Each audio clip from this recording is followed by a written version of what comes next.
Welcome আমার নতুন একটা ব্লগে সমস্ত বন্ধুদের সবাইকে অসংখ্য ধন্যবাদ যারা আমাকে সাবস্ক্রাইব করেছো। আর আজকে যে ভিডিওটা তোমাদের সাথে শেয়ার করছি সেটা আমার মনের কাছাকাছি একটা ভিডিও। হ্যাঁ, বেশ কিছুদিন আগের ভিডিও, বাট আমার ভীষণ ইচ্ছা করলো আজকে তোমাদের সাথে এটা শেয়ার করতে। তো এটা যেটা দেখতে পাচ্ছ এটা হচ্ছে ডেলোর একটা রিসর্ট। হ্যাঁ, বেশ কিছুদিন আগে আমরা পাহাড়ে বেড়াতে গেছিলাম, তো সেটা হচ্ছে ডেলোতে আমরা স্টে করেছিলাম এই রিসোর্টটাতেই। দেখতে পাচ্ছ কতটা সুন্দর এই রিসোর্টটা ছিল। ঠিক যেন মনে হচ্ছে যে পাহাড়ের কোলে প্রকৃতির মাঝে একটা অসাধারণ মনের কাছাকাছি জায়গা। ওখানে পৌঁছাতে না পৌঁছাতেই দেখো, মানে সন্ধ্যের দিকে পৌঁছেছিলাম আর সন্ধ্যের এই জলখাবারটাই দিয়েছিল যেটা দেখালাম, চাউমিন। তারপরে দেখো এটা হচ্ছে খাওয়ার জায়গা। তো পরের দিন সকালবেলায় আমরা এখান থেকেই খাওয়া দাওয়া করে তারপরে বেরিয়েছিলাম বেশ কিছু জায়গা দেখব বলে। তো আমার বর দেখো বাইরে থেকে একবার রিসোর্টটাকে ক্যাপচার করেছে বেরোনোর আগে। আর সেই সময়টা একটু বৃষ্টি বৃষ্টি মতো ছিল, মানে ওয়েদারটা কখনো ভালো, আর পাহাড়ে তো এমনিতেই তাই হয়, শীতকালে গেলে মনে হয় ক্লিয়ার বেশি পাওয়া যায়, কিন্তু আমরা মানে যে সময় গেছিলাম সেই সময় ঠান্ডা পড়েনি, তখনও এরকম মেঘ বৃষ্টির খেলা চলতোই। তো দেখো নিচে এই গাড়িগুলো এরকম পার্কিং থাকে, আর নেমে এসে তারপরে গাড়ি ধরতে হবে। তো নিচে নেমে এসেও এই রিসোর্টটাকে দেখিয়ে দিচ্ছি, দেখো কতটা সুন্দর। আর আমার তো ইচ্ছা করছে যে আমি আবারও চলে যাই ওইখানে। আমার এত পাহাড় ভালো লেগেছে, মানে আমি বরের সাথে জীবনে প্রথম পাহাড় বেড়াতে গেছিলাম। এর আগে ওর সাথে অনেক জায়গা গেছি, কিন্তু প্রত্যেকটা জায়গায় ছিল সমুদ্র। পাহাড়ে আমি এই প্রথম গেছি, আর পাহাড়ে গিয়ে জাস্ট আমি প্রেমে পড়ে গেছি। তো দেখো ওখানে গরম গরম রুটি চলে এলো, তো রুটি খেয়ে তারপরে আমরা বেরিয়ে যাব। আর ঠান্ডার মধ্যে না গরম গরম খাবারগুলো বড্ড ভালো লাগে। আর আমার ছেলে তো মানে গরম গরম বেশি খেতে পারছে না, বলছে ফু দিয়ে দিয়ে দাও, ছিঁড়ে ছিঁড়ে দাও, তারপরে আমি খেতে পারবো। তো এই স্মৃতিগুলোই তোমাদের সাথে একটুখানি ঝালিয়ে নিচ্ছি যে কেমনভাবে আমি পাহাড়ের দিনগুলো কাটিয়েছিলাম। তো তারপরে তাড়াতাড়ি করে খেয়ে বেরিয়ে পড়লাম রাস্তায় ঘুরতে, মানে চারপাশটা দেখতে আর কি। দেখো এখানে একটু দূরে দূরেই এরকম বন, এগুলো হচ্ছে মনে হয় পাইন ট্রি, একটা দুটো করে রয়েছে। তারপরে আবার আরেকটা জায়গায় যাব যেখানে পাইনের ফরেস্ট। তো এই রাস্তা দিয়ে হাঁটছিলাম, বেশ নিজেকে কেমন সিনেমার হিরোইন মনে হচ্ছিল। তো তারপরে বরকে একটু ভিডিও করে দিতে বলেছিলাম। তারপরে গেছিলাম হচ্ছে ওখানকার মনেস্ট্রিতে, এটা হচ্ছে লাভাতে, লাভা মনেস্ট্রি। তো লাভাতে গিয়ে দেখো এই মনেস্ট্রিটা এত সুন্দর, আর এত সুন্দর জায়গায়, মানে ওইখান থেকে মানে এত ভালো লাগছিলো প্রকৃতির দৃশ্যগুলো দেখতে, সে তোমাদেরকে আর কি বলবো। তো দেখো এই জায়গাটা এরকম, মানে পাহাড়ের রাস্তা তো বুঝতেই পারছো, এরকম গোলকধাঁধা টাইপের। আর চারপাশে খুব সুন্দর সুন্দর নাম না জানা ফুল। আর আমি ফুলের এত প্রেমী যে আমি যখনই সুন্দর ফুল দেখতে পাই তখনই ফোনের মধ্যে স্টিল ছবি তুলে নিই। তো যাই হোক ওইটাই তুলছিলাম, তুলে তারপরে দেখো এগিয়ে চলেছি। মনেস্ট্রির এবার কোন দিক দিয়ে ঢুকবো সেটাই বুঝতে পারছিলাম না। প্রথমে আমরা পেছন দিকটায় চলে গেছিলাম, মানে পিছন মানে বুঝতে না পেরে আর কি। পিছন দিকটায় গিয়ে দেখলাম যে দরজা টরজা বন্ধ। দেখো সেখানেই হেঁটে হেঁটে এতটা কষ্ট করে, আর পাহাড়ি রাস্তায় তো বুঝতেই পারছো হেঁটে হেঁটে ওঠা কতটা কষ্টকর। তারপরে এতটা গিয়ে তারপরে দেখতে পেলাম যে ওইটা সামনের দিক নয়। তারপরে আবার ঘুরপথে আবার পিছন দিয়ে গেলাম। ওখানে আবার মানে ওখানকার মানে যারা শিষ্যত্ব গ্রহণ করে তাদের বাচ্চাদের পড়াশোনার জন্য আবার স্কুলও রয়েছে, ওরাই ঢুকছে আর কি। আর আমি তো মানে ওখানে পুরো হারিয়ে গেছিলাম যে আমি যে কী করবো, আমি পুরো পাগল হয়ে গেছিলাম সত্যি। দেখো মানে এত সুন্দর মেঘের খেলা, আর মাঝে মাঝে একটু একটু রোদ রোদ ভাব, আবার একটু একটু মেঘ, মানে এত ভালো লাগছিলো যে আমি কি বলবো। দেখো একবার ভিউটা একবার দেখো, দেখেছো কি সুন্দর, মেঘের রাজ্যে পুরো হারিয়ে যেতে হয়। আমি বরকে বলছি ভালো করে সামনে থেকে দেখাও, আমি সবাইকে দেখাতে চাই যে কত সুন্দর এই জায়গাটা। মানে তোমার যদি মনে কোনো টেনশন থাকে না, এই জায়গায় এলে তোমার মন একবার টেনশন ফ্রি হবেই হবে, একদম গ্যারেন্টি। তো তারপরে এখানে রাস্তা দিয়ে যেতে যেতে আমার প্রত্যেকটা পার্টি মনে হচ্ছিলো কি ক্যামেরাবন্দি করে রাখি, মানে এত ভালো লাগছিলো। আর আমাদের কোলাহলপূর্ণ কলকাতার জীবন, চারিদিকে শুধু গাড়ির হর্ন শব্দ, উঁচু উঁচু ফ্ল্যাট। তো এইখানে এসে না, এই পাহাড়ে এসে না মনটা সত্যিই হারিয়ে যায়, অন্যরকম হয়ে যায়। আর এত সুন্দর সুন্দর সব ফুল, এত সুন্দর সুন্দর জায়গা।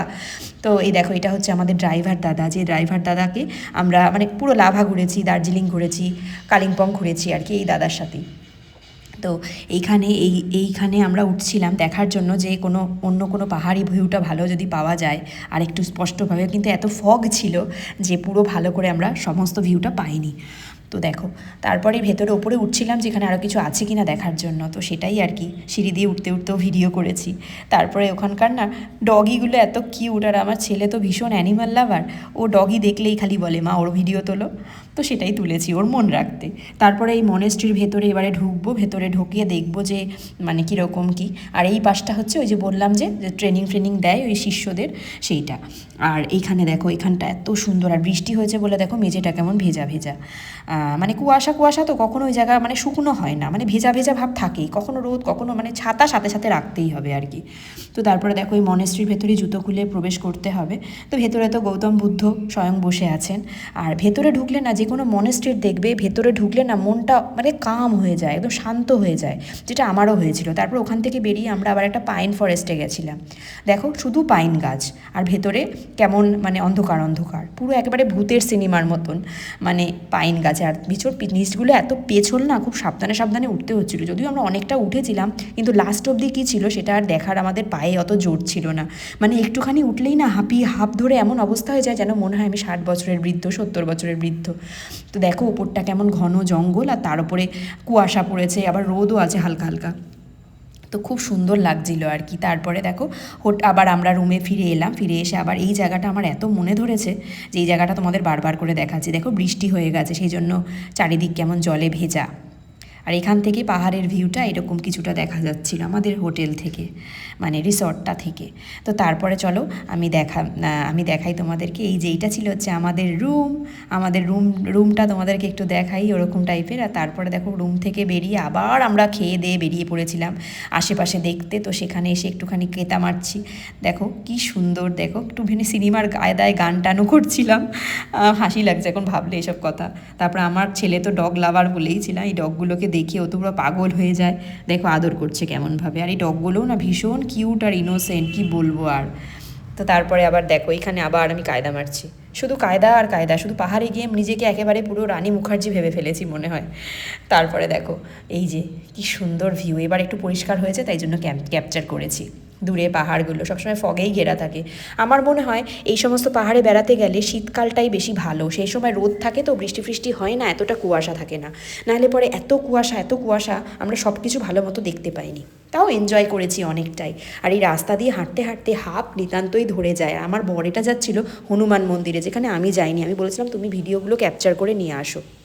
তো ওই যেটুকু পেরেছে ক্যাপচার করেছে। ওর পায়ে জোর আছে বাবা, আমার পায়ে অত জোর নেই।